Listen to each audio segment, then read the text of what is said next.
Students, I hope आप सब खैरियत से होंगे। 7th क्लास हम अपने चैप्टर नंबर 1 की रीडिंग कर रहे थे। आज हम उससे नेक्स्ट रीडिंग स्टार्ट करेंगे।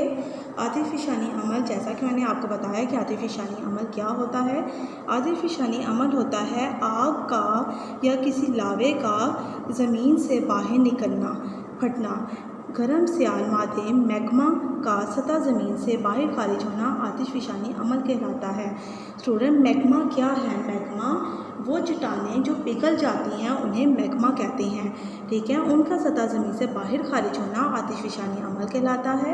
इस अमल के दौरान ज़ेरे ज़मीन मौजूद आतिशी मादा सतह ज़मीन पर लावा की सूरत में खारिज होता है। इस अमल में मुख्तलिफ़ चट्टानी मादे और गैसें शामिल होती हैं। आतिफ़शानी अमल ज़्यादातर ज़मीन की प्लेटों की दरारों यानी कि फासले के साथ साथ होता है, क्योंकि आतिशफ़शा दरारों या ज़मीन की प्लेटों की सरहदों पर पाए जाते हैं। ज़मीन के करीब दुनिया के करीबन 70% आतिफ़शा समुद्रों के फ़र्श पर पाए जाते हैं, लेकिन समुद्र के अंदर होने की वजह से हमसे छुपे रहते हैं। यानी कि ज़मीनों की दरारें जो होती हैं, ज़मीनों की प्लेटों की जो सरहद है वो सिर्फ ज़मीन के ऊपर नहीं है बल्कि समुद्र के अंदर भी है। जैसा कि आपको इस पिक्चर में नज़र आ रहा है, ये पहाड़ों से एक लावा निकल रहा है, जिससे ना सिर्फ स्टूडेंट्स पहाड़ों के इर्द गिर्द के इलाके को नुकसान होता है, घर जल जाते हैं, बल्कि इससे निकलने वाले धुएँ से बहुत सारे सांस के मर्ज़ भी पैदा होते हैं, जिनसे लोग बीमार हो जाते हैं। आतिफ़शानी अमल के असरात। आतिफ़शानी अमल से आतिफ़शा पहाड़ वजूद में आते हैं। ये पहाड़ लावा के तय ब तय जमने से और बार बार आतिफ़शानी अमल से बुलंद होते जाते हैं। ज़मीन की प्लेटों के इलाकों में इस किस्म के खदोखाल मिलते हैं। आतिफ़शा पहाड़ से खारिज होने वाला मादा, गैसें और गर्द वगैरह करीब के इलाकों में माहौलियाती आलूदगी का बाइस बनता है, यानी कि वजह बनता है, जिससे इंसानी और नबाताती ज़िंदगियाँ मुतासिर होती हैं। बाज़ औक़ात आतिफ़शानी अमल में मुख्तलिफ़ गैसों के बादल बड़ी तेज़ी के साथ खारिज होते हैं, बाहर निकलते हैं। दर्जा हरारत के ज़्यादा होने की वजह से आतिफ़शा पहाड़ का एक हिस्सा धमाके से फट जाता है और गैसें दूसरे मादे के साथ तेज़ी से खारिज होती हैं। मिसाल के तौर पर 1902 में शर्क़ुल हिंद में यानी कि इंडोनेशिया में इस किस्म का वाक़या पेश आया, जिससे काफ़ी जानी नुकसान हुआ। आतिशफ़शा की इक़साम और तक़सीम।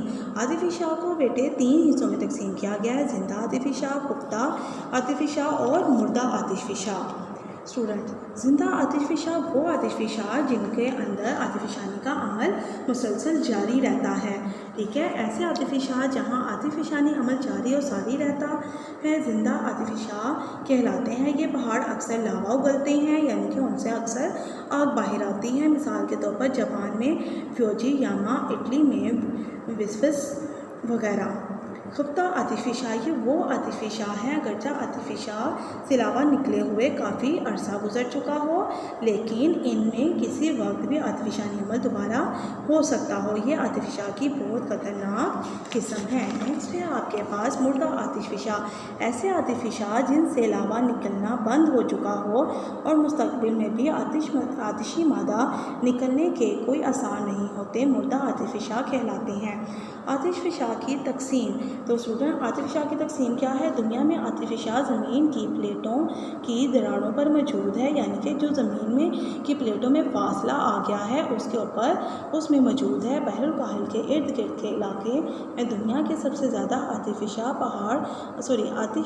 मिलते हैं, क्योंकि आपको पता है बहरुल काहिल के चारों तरफ ज़्यादा दरारें मौजूद हैं, जिसकी वजह से ज़्यादा आतिशफ़शा मिलते हैं। बहरुल काहिल के साहिल इलाकों ख़ुसूसन मशरिकी इलाके के जज़ायर ज़्यादातर आतिफ़शानी अमल से बने हैं। इस इलाके को आतिशी दायरा यानी कि रिंग ऑफ फायर भी कहते हैं। ट्रांस-यूरेशियन का इलाका दूसरा अहम इलाका है जहाँ आतिशफ़शा पहाड़ मौजूद हैं। इसमें ऑस्ट्रेलियन प्लेट, यूरेशियन प्लेट और बहरुल काहिल की प्लेट के दरमियान का इलाका शामिल है।